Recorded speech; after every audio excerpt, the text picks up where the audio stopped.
for example, a hero that against TGG was banned out heavily. BKB wanting to run that Garrosh. Also, another note, Illidan nerfs. Probably one of the biggest teams to be affected by that here. Team Good Guys, that Illidan hunt going from 60 seconds to 100, which has been enough for some pro players in the backgrounds to say, hey, Illidan isn't a hero that you want to move towards anymore. Or to say just, well, Metamorphosis looks all of a sudden a lot better here, depending on your playstyle. But keep in mind that one of the main reasons why the hunt was favored so heavily is that that pseudo-global allowed Illidan a lot more utility on that side lane. For now, starting into the draft, Dignitas with an immediate ban on Abathur, and we have Taz that are taken out. So two of the high-priority heroes in Europe already eliminated. And we mentioned Rhaegar a bit earlier here today, that Rhaegar on certain maps can be a super early pick. And the Good Guys have prioritized Rhaegar more so than any other team. So while Rhaegar usually, outside of Tomb of the Spider Queen, is still highly prioritized, but not to a first pick extent, the Good Guys value him this much, and that already puts them into a bit of a weird position heading into their second rotation, because Dignitas immediately just replies as well, if you don't want ETC or Rhaegar, or Dehaka, we're just going to get both of them. Guess we'll just take him here. So early indicators are in. Ariel is out, Rhaegar is in, and so is ETC and Dehaka in this new patch here so far for our teams. ETC Dehaka, incredible combo. Get the power slide moving in, brush talk in, force a fight, drop down a support or an assassin, you can start winning those team fights right away. As I say Ariel is out though, Team Good Guys, they disagree. They pick up the Ariel and the Valla. Yeah, they have their double support Valla now. I'm just not sure how much I really like them heading into that super early Rhaegar. On Tomb of the Spider Queen, I wouldn't have minded it at all, but giving up ETC and Dehaka, after what we've just discussed in the previous series with how important both of these heroes are at this point, seems like a bit of a misstep, and that could definitely come back to haunt them, especially since Dignitas now picks up Uther and Genji as well. Yeah, okay. Dignitas seems to be getting everything that we fear. That usually gets picked up in the first couple of slots, and they now have the first 4 slots filled out here with the Divine Shield Bladestorm into the Bladestorm, yes. Dragon Blade, Dehaka, and ETC. What do you mean? They changed Genji's ult? That's right, he now spins in a circle. Awesome. They had to get Smurro in the game there, so there we go. Now, Arthas and Johanna. So Arthas answers back to at least some of that engage that will be coming in their way, and Johanna kind of helps out overall, but Team Good Guys, they have a composition that if the Valla falls apart, what do they do? That's a very good question. And also, Dignitas has all the tools that they need to simply play around them. That's what probably scares me more.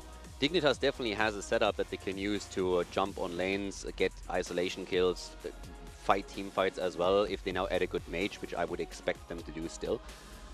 But they also can simply use Dehaka and ETC and play around the Good Guys. I'm very much... I would love the Good Guys draft if I didn't see what Dignitas has right now. Because without the bans and counter picks that you would expect, the setup that Dignitas is running here, even without the last pick, is already incredibly scary.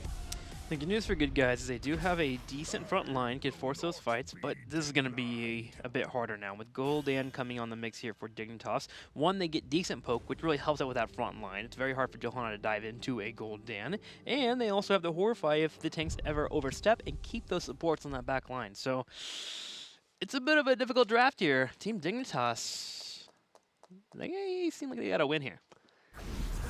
I mean, TGG wants to dominate the bot lane and try and get control over the camps. They... Say it, Caldor. Drop it. I mean, there's nothing to drop. I think Dignitas has way too many like complete top tier heroes here. Yeah. We've been going on like already the first rotation for Dignitas is something that just blew me away. After we just spent an entire 3 maps talking about the dynamic that has been established over the last week between ETC and Dehaka, and they just gave up both of them in favor of Rhaegar as a first pick. That already surprised me. But then with the rest of their picks, we have Genji, which we have seen on Snitch just absolutely dominate together with Bakery's Uther. So the only thing that TGG can really hope for is that they can somehow outdamage Uther. But then you have Gul'dan ready on the side of Mena, back on the mage. I mean, hello, finally. And with Horrify, he has destroyed teams single-handedly in team fights. So I'm extremely afraid at this point for TGG. I think Dignitas has a fantastic draft. I will say the early game Vala Ariel still can be quite the nuisance if you're able to work in those auto attacks and punish your opponent, and if they don't respond back, and then you have the Rhaegar for the mercenary camp. So they can do okay if they have an amazing early game. Let's get started here. Towers of Doom, game number 1, best of 5 series. Let's see how Dignitas will fare against the good guys. Game on, as we have TGG going up against Dignitas. Map number 1 with Bakery on Uther for Dig. Mene on Gul'dan, back on the mage here. JPL at that front line with ETC.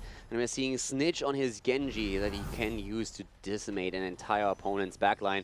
And of course, last but not least, it's Zelia currently on Dehaka. On the right side, in the red, anti-hero will be on Arthas, Corona has an Ariel, Zay playing Rhaegar, Raid Boss on the Vala, and BKB playing Johanna. BKB on Johanna now, and let's see how exactly this is going to work out for the good guys. Since Dignitas has a fantastic draft here with globals that the good guys simply don't have in their own setup. But they have a very strong, at least bot lane position that they can use with a double support and also, of course, Vala. So if they can dominate the 2 Zappa camps, they might be able to push Dignitas back early on. But Dignitas definitely has an absolute top-tier draft for themselves right now. Yeah, it certainly is going to come down to how strong that Vala can work in those auto attacks and be not controlled by the opposing team. If ETC is unable to get the power slides in that they want, and Johanna holds that front line, which can be difficult for her, they can make it work. We'll see if that will pay off for them. Already, you're seeing the benefits of what Team Dignitas' draft can do, though. They kept Vala in the middle lane, which forced him to go all the way in the long rotation, which allowed for Dignitas to push in the bottom side and get pressure on that Rhaegar. Yeah, at this point I'm even asking myself if this would be one of those rare instances where I could actually see them go into an auto attack build with Vala. Comes online really late. You need to be hyper-aggressive at the start to get the auto attacks with Creedon on 4. But you have 2 tanks at the front to protect you. You have a double support. You can be completely out there. And once that you complete it, you get the extra damage in. Because I think even with Arthas being able to pack a punch, and with Rhaegar delivering a bit of extra damage, that output is still pretty low. Not quite sure if that's really going to work out for them. I don't really expect them to do it, but I wouldn't hate it as much as I normally do if they would experiment with this. Well, so far, Team Good Guys doing all right here. A slight experience lead should be mitigated while Genji soaks that middle lane.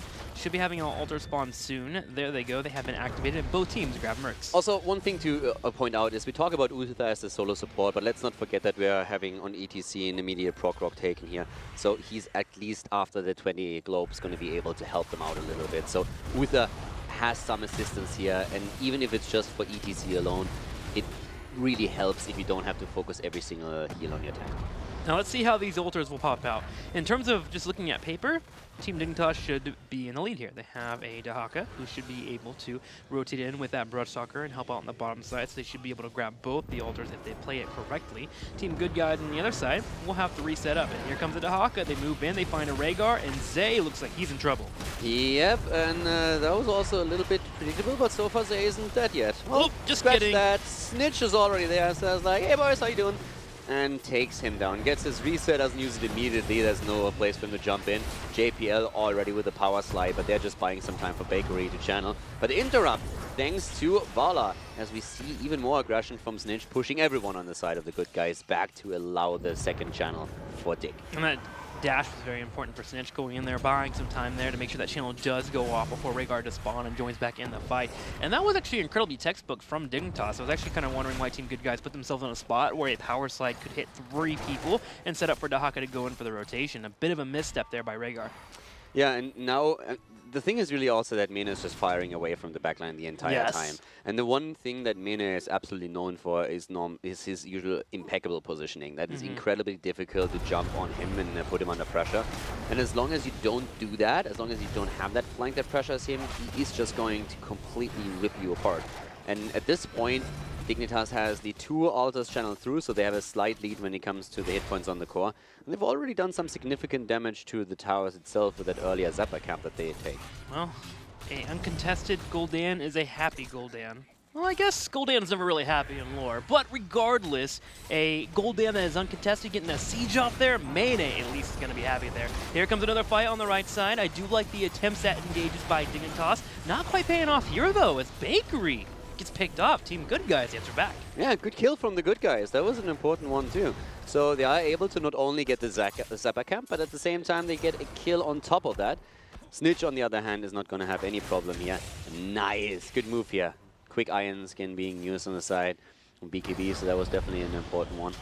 Miss out on a few minions, but they get a kill and get the Sappers pushing in. Team Good Guys, solid trade overall. They miss out on the minions on the top because Dahaka pushed it in, but not a big deal at all when they get that kill. So Team Good Guys will now be in a spot where they need to think about contesting this altar that spawns to the very far south here. Now, JPL is on the way back. He's really low on mana, and it should just allow him to come back in time for that fight. But this is, of course, this is something where Dignitas doesn't even have to win there. Everyone on the side of the good guys rotates down. Johanna a little bit slowed down by Genji, but the important part is the Haka up at the top. So as long as you can interrupt them, you don't even have to take them. So this is the important part here. Well, this is where Mene has to be careful, though. He'll be the #1 target, and he finds the moment. He goes in. Drain Life popping out. JPL helping out with the engage, and Mene lives. Bakery with the last-second heal here, and here comes Dahaka. Dahaka goes in, gets the drag, but the cleanse comes through. The kill against Arthas has already been confirmed, though, and now with a stun from Uther, they're trying to go for BKB. Power Slide is in. Johanna in trouble, gets a quick condemn through, and they're trying to turn it around against JPL. Raid Boss is destroying with auto attacks here, working on that Valda. When you go the multi-shot build, sure you get a lot of damage there, but you still have to make sure you follow up in those auto attacks, and Raid Boss is putting on a clinic right now with the Valda. There were a couple of really cool things in this fight. So first of all, what the good guys did is they realized that they can, of course, not waste any time. They know about the Haka top lane getting value, so they pushed forward extremely aggressively. And then they are trying to go for Mene, and you could see that Uther had a very clutch time just getting him healed up. And the reason was that Uther split from the rest of the team to get the interrupt against the channel. So the good guys basically pushed forward, left one hero at the altar. The support on the side of Dignitas had to interrupt and then just somehow had to save Mene. And it worked out for them because Mene went for Drain Life. But because he had to save him and need to go back top, the channel already goes through. So it still worked out in favor of the good guys. It was a really cool attempt. They forced the Haka down. They don't lose out on too much experience and they get the channel through. Lose a hero in the process, but overall that was still a successful attempt for the objective for them. And we're all tied up in terms of core shots, 32-32. Experience slightly behind here for Team Good Guys, but they should be able to get 10 before the next phase. But the 10 hits while Zay takes a big power slide. Able to get away there thanks to Oriole and Vola helping him escape. Now it's all about level 10 for the good guys. Gotta be careful, and BKB scouting out where the opposing tank is makes it much easier for Team Good Guys to get that 10 safely. Yeah, now this is the moment where I really want to see how the good guys act in team fights. Since stacking up against Moshpit and Horrify would of course be the one thing that Dignitas is waiting for. Once again, Oriole may be in a bit of trouble. JPL already trying to get that second stun follow-up. On stun through. Yeah. Saves himself for just a second, but overall, of course, we all know that Kronos is not going to make it out of this one. But up to the top, well... Wait a minute. No, that's not happening. That would have been the biggest escape ever if he got away there.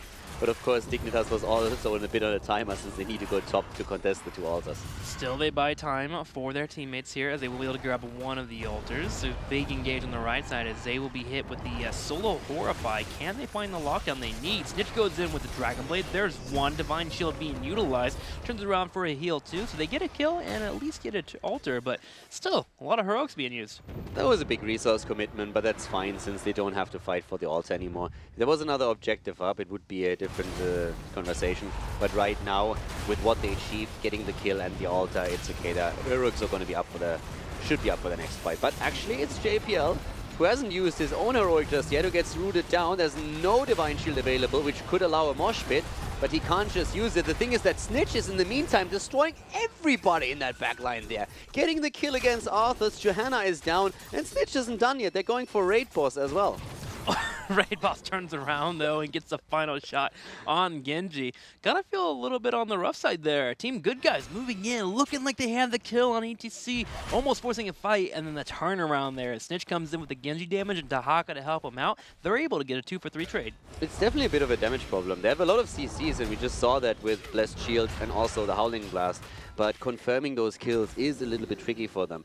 So far, they still are in the game, but they are 2 levels behind. It's 7 kills against 2, and now we are really seeing that siege potential from Gul'dan in particular down at that bot lane, especially, of course, with the Zappa camps being controlled by Dignitas. Zelia, on the other hand, likely to fall here.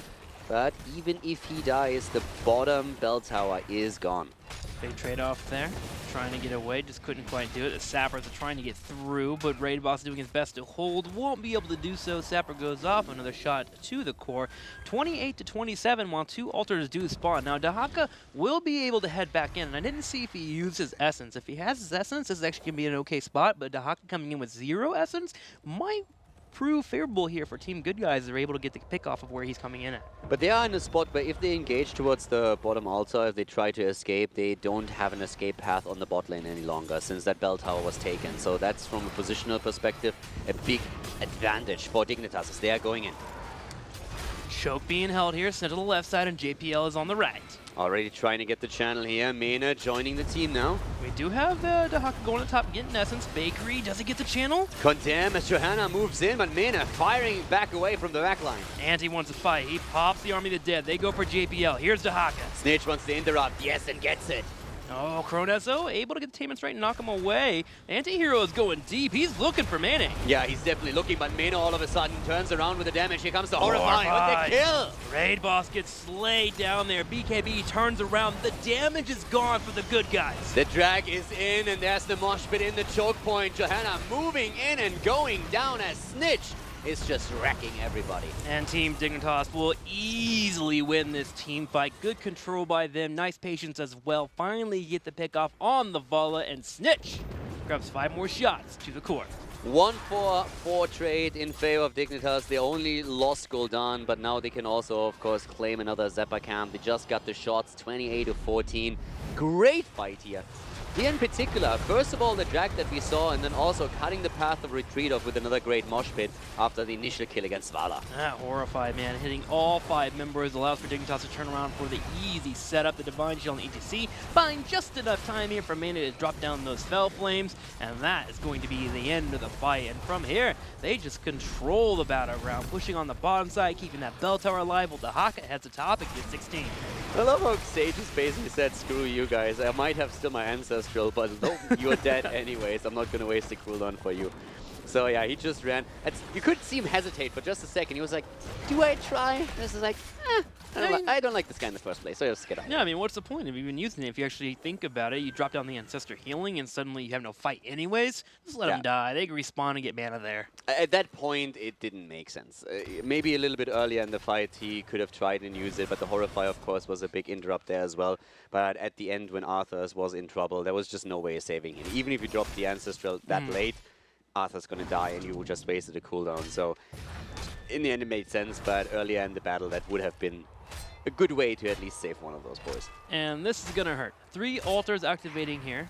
15.5 experience for Team Good Guys. There's a wave in the bottom side in the middle. They could probably soak up to move towards that 16, but they're going to be a spot where they may have to give up position just to grab that experience. And JPL is pushing the envelope here, going on the right side, keeping sure that Rhaegar can't come through this choke easily. Yeah, this is all about the positioning right now and how many altars you're going to need to make a play for.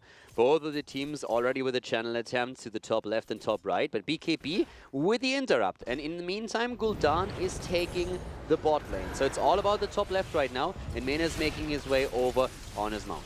Snitch is on the right side. Anti does come in here with the Arthas, trying to lock him down. Howling Blast will not connect, but BKB does get a condemn. But Mena, he's here. Mena is moving in. He has the Horrify available, not using it just yet as the channel continues through Xaylia.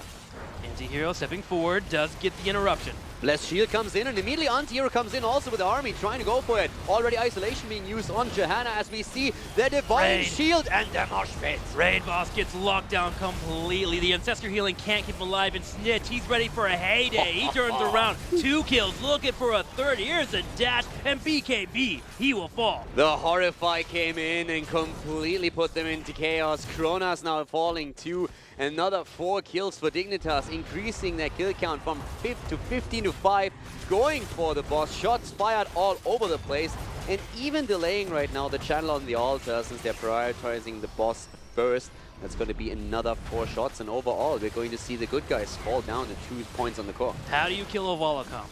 You kill the Vala. The huge power slide to the Divine Shield to lock it down. Cleanse comes out, but all the heals and the cleanses are slightly too late at that point. Team Good Guys and their composition falls apart, and Snitch happily destroys everyone in his way. Yeah, the draft is just absolutely fantastic for Dignitas here. They have all their power picks and they are utilizing them beautifully. 24 points on Dignitas core and only 2 left for the good guys, which of course means that if a Zapper camp makes it through, it would be lights out for TGG. Another boss would also lose them the game, and of course another altar would do the same. With being 3 levels behind, Dignitas now aiming for level 20. The good guys with their level 16 talent are just absolutely on a timer. They need to put on a click and need to make sure that they are winning a big team fight now. Team Good Guys are looking for that fight right now. They know they want to start staggering deaths. It's the only way for them to start making a comeback, to control the battleground and get your opponent on a spot where you are at a number advantage. And so far, Team Dignitas is holding well. They're soaking the experience here on the top side for Dahaka and even working on a bell tower. Yeah, they're going full in here. And when just like damage alone, 53,000 hero damage already on the side of Gul'dan. Once again showcasing that Mena is just the best mage that we currently have in Europe. The guy is currently absolutely killing it on that hero from the back line. And at the same time, you have then Snitch on Genji. Probably one of the best melee assassins that we have right now, playing better just every week, especially on this particular hero, with 48,000 hero damage himself as they are going in once again. 20 hits, Dahaka coming outside here, Divine Shield and a power slide, misses out on the Bala, but does hit Rhaegar. Rhaegar is able to turn around and at least auto attack. Yeah, that mosh pit was not really the best. 2 big cooldowns used just to keep Rhaegar for a few seconds out of the fight, and JBL might fall as a result. Gets barely saved here. Is able to move away, but the Horrify value once again. Mena with a place. Mana just showing why he's one of the best mages in the HGC. Here's another attack once again. Dignitas with their power advantage here continue to keep moving forward, have yet to lose a member. The only one standing is the Lich King, but he eventually is going to fall as Snitch continues to chase him forward. Snitch barely getting out. Make sure that he doesn't die. Antio tries to at least get the counter kill, but the channel has started, and this is game number 1 as Team Dignitas takes the victory on Towers of Doom. Big win there from Dignitas, showing some dominance. I think Team Good Guys pulled a little bit better with the composition than I thought they would. I thought it would be a little bit more control in the favor of Dignitas, but once we actually got to the team fights and the engages would go in the favor of Dig, it just felt like it was a little bit too hard for the Good Guys to just utilize Zavala by herself. I also really like the coordination of Divine Shield with Mosh Pit. We have seen those fail in the past quite a lot, and that was actually really absolutely... I mean, they really pinpointed in these moments, and they did a fantastic job with it. The last Mosh Pit didn't really give them too much